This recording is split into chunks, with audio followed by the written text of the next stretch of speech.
दोस्तों, हमारी शादी को 7 साल हो गए थे। घर में अभी तक कोई बच्चा नहीं आया था। मेरे पति बार बार कहते हैं, चलो डॉक्टर से चेकअप करवा लेते हैं, तो मैं उन पर भड़क जाती। कहती, तुम अपना चेकअप कराओ, हमारा सब ठीक है। फिर वो चुप हो जाते। मैंने कुछ महीने पहले ही घर के लिए एक नौकरानी रख ली थी।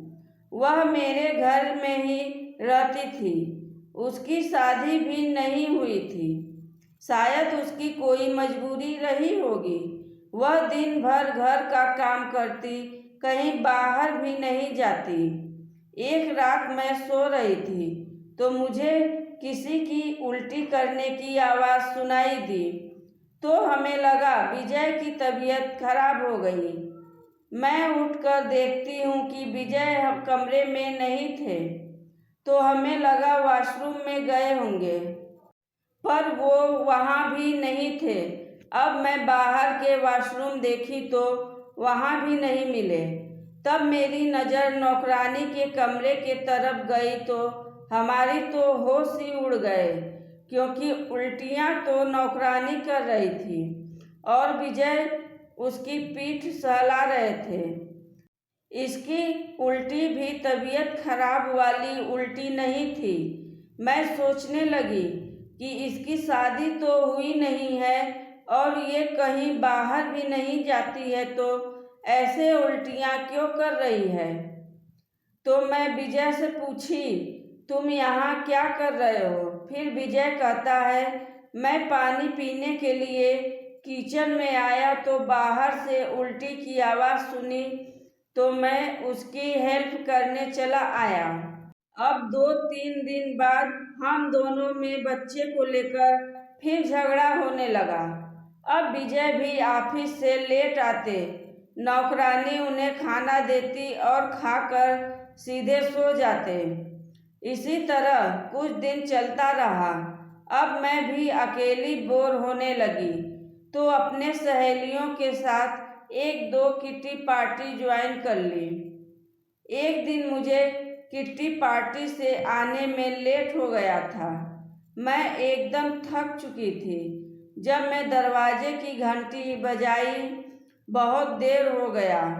नौकरानी ने दरवाज़ा नहीं खोला तो मैं गुस्से में चिल्लाने लगी। तभी नौकरानी साड़ी लपेटे आनन फानन में दरवाज़ा खोलती है। मैं उस पर खूब चिल्लाती हूँ। तभी मेरी नज़र उसकी साड़ी पर पड़ती, जो ठीक से उसको पहनने भी नहीं आ रहा था। मैंने पूछा, ये साड़ी किसकी है। तो वो बोली, मेरी माँ की है। उसकी याद आ रही थी इसलिए पहन ली। अब मैं उसे चाय के लिए बोलकर अपने बेडरूम की तरफ बढ़ी तो विजय बेडरूम से बाहर निकल रहे थे।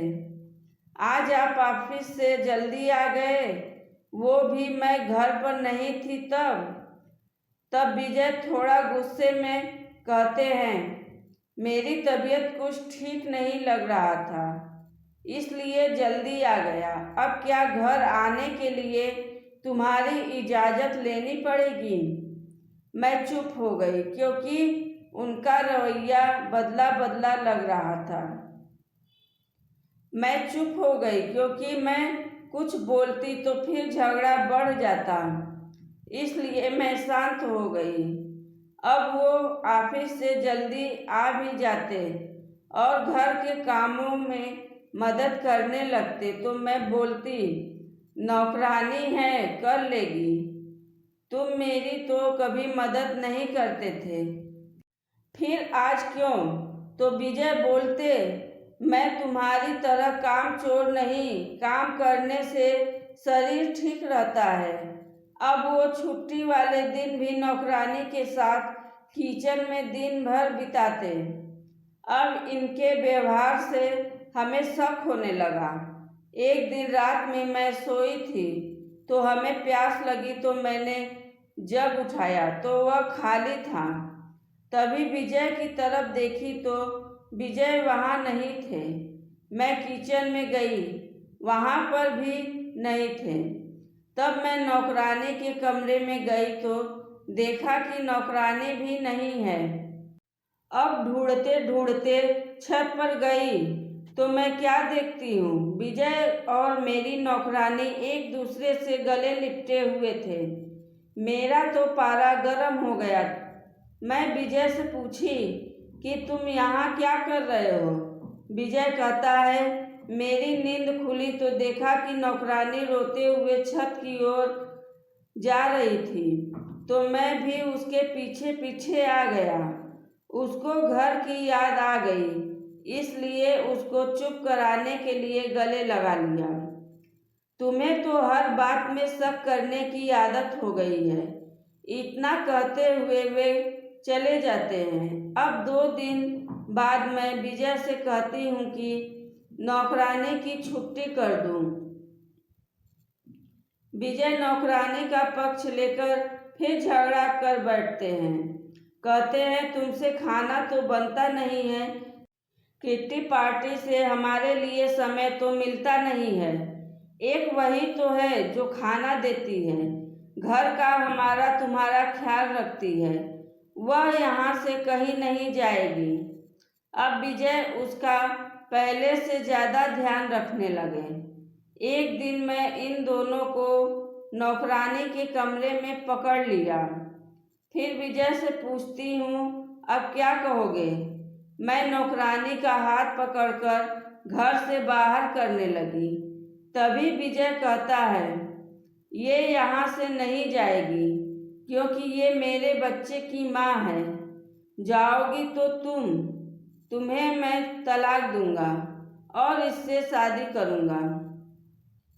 जब भी मैं तुमसे कहता चलो डॉक्टर के पास, तो तुम हमारे में कमी निकाल दिया करती। देख लो, कमी हमारे में नहीं है, इसलिए मुझे तलाक की ज़रूरत नहीं है। मैं जा रही हूँ और मैं अपना सूटकेस लेकर चली जाती हूँ। विजय नौकरानी से शादी कर लेता है। कुछ दिनों बाद एक बच्चा भी हो जाता है। अब तीनों खुशी खुशी जीवन बिताने लगते हैं। दोस्तों, यह कहानी ज्ञान और रोमांटिक मनोरंजन के लिए बनाया गया है।